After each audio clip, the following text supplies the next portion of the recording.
as I'm telling the story, I want you to think about what author, a popular author, could have written this story, and just keep that in mind as you're listening. It's May of 1963, and it's a beautiful spring day. It's late in the afternoon, and the sun is beginning to set the tiniest bit, but the sky is a beautiful pink shade, kind of like a light rose or a tulip. When you're looking down the street of New York City, people are outside playing with their children, holding hands with their loved ones. It's a beautiful, warm spring day, much like what we have right now. There's a young man walking down the street. He's wearing a gray coat, and he has his hands in his pockets. Now, looking at the young man, you wouldn't take a second glance at him normally. He's nothing out of the ordinary. He's no one you'd consider extraordinarily beautiful. But today, on the spring day in 1963 in the Big Apple, he is beautiful. Because when he's walking by, it's easy to see that he's thinking about love. He's thinking about his love, and only his love, because the little smile on his lips keeps his eyes preoccupied, and he's thinking about her while he's looking at the world around him, but not seeing any of it, just seeing her, his Norma, and how much he loves her. He's walking past an older woman, walking outside of a laundromat. She raises a hand and waves to him, and she says, "Hi, beautiful," and he waves his hand back at her as he recognizes that she said hello. He has dark hair, light blue eyes, a light complexion, and a thin figure. As he walks, he keeps feeling in his pocket, and he keeps touching whatever's there, and whenever he reaches his hand into his pocket, he seems to be lost in his thoughts for a moment, as if he forgets who he is or what he's doing or where he is.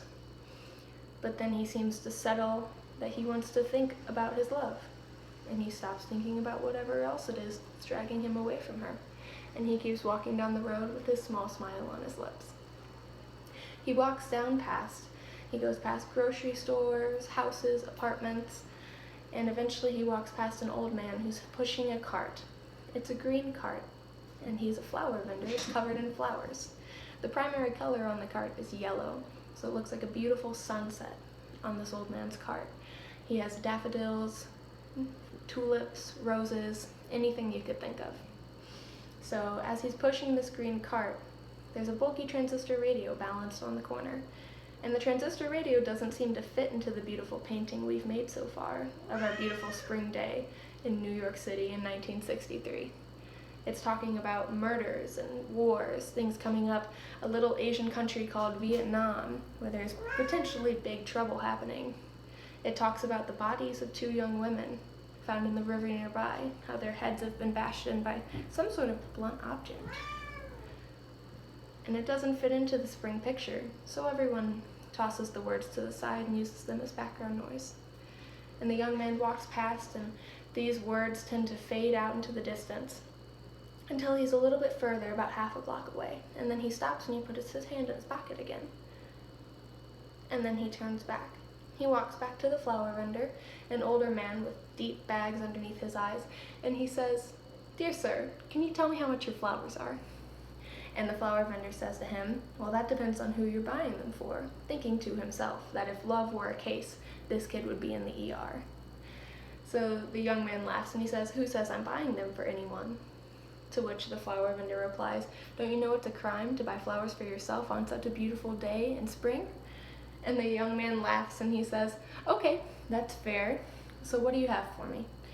And the flower vendor says, "Can I give you some advice? It's the only thing left that's free." And the young man nods his head in agreement.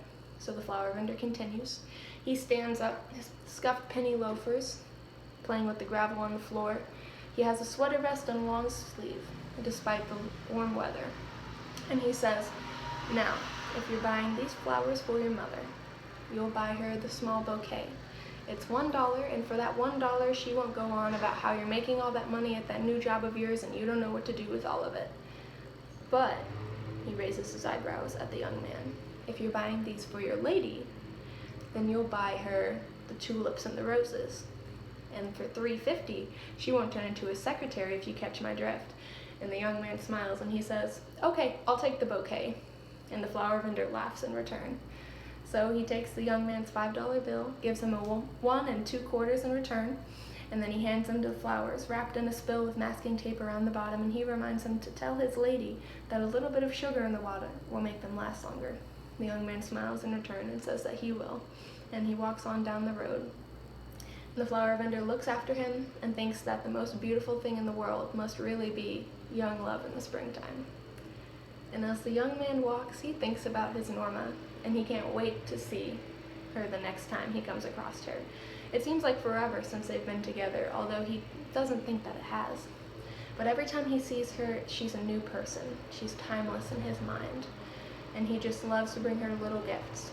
He's not very rich, he doesn't make very much money, but he brings her anything to remind her that he's thinking of her. So he brings her oranges, little necklaces, a toy out of a cereal box, just anything that she would enjoy and reminds him of her. So he walks on down the road, and he walks down 73rd Street, and he turns down 62nd, and at this point the sky is beginning to lower its spot in the sun, in the sky. So it's turning into a beautiful violet background, and the pink hue is fading out of the sky. People are beginning to go inside, and the air is getting a little bit more breezy. But the young man doesn't mind. His small smile tells everyone around him that he's just thinking of his love, and he isn't even seeing anything around him. He doesn't notice all of the people around him that take notice of him, though.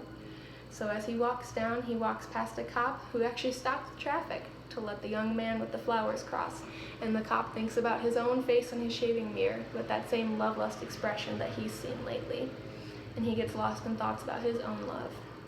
He doesn't see the two school-age girls that are skipping by and giggle when he walks by because he looks like the men out of their magazines. He doesn't notice the two women standing outside of a grocery mart, comparing their pregnancies and smoking, and thinking about days when they too used to receive flowers. He doesn't notice any of this because he only thinks about his Norma. He walks on and turns down an alleyway, and at this point the sun is almost completely gone from the sky, and darkness is beginning to encase the world around him. The only thing he can see down the alleyway is the silhouettes of the trash cans and the trees and the houses. And almost as if out of a movie, there's a little sliver of light coming through the trees at the end of the alleyway, and it highlights the frame of a beautiful girl at the end. She's wearing a white blouse, blue skirt, and tan leather shoes, and she has her hair in a tight updo.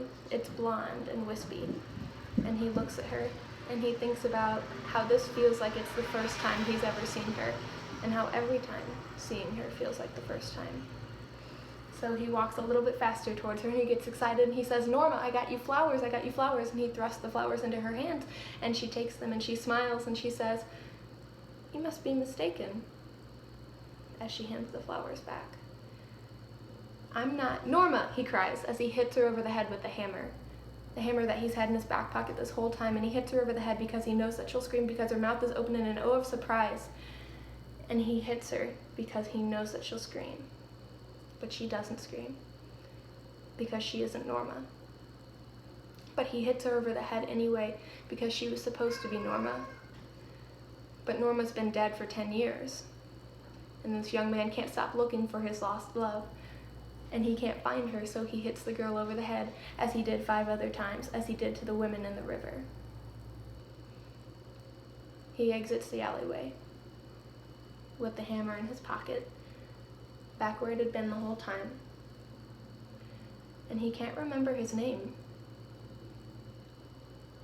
But the only thing he thinks is that his name is love, because when he thinks about Norma, that's all he feels, his love for her. And he thinks about how he'll walk up and down these streets in New York City until he finds her. And so he gets the little smile back on his lips, his face just barely framed by the street lamps as he walks down the road, and an older couple sitting on the porch watches him walk by. The woman slaps her husband and says, "Why don't you look at me that way anymore?" To which he replies, "Huh?" And she crosses her arms in a never mind. And she thinks that if there's anything most beautiful in the world, it must be young love in the springtime.